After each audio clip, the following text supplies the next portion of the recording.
Hello friends, today on this video right now I'm going to show you how to remove fingerprint lock on Samsung mobile phone. So friends, before we continue this video, do not forget to like the video and subscribe the channel. Okay, so let's start the video. At first you have to move on setting. Then from here you can scroll down to lock screen. So click here lock screen.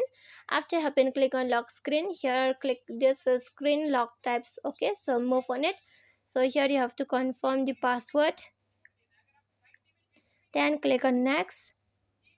So if you want to remove fingerprint lock and the both, okay, fingerprint and screen lock, here just click on this none option. Here you click on remove data. Then click on here remove. Okay,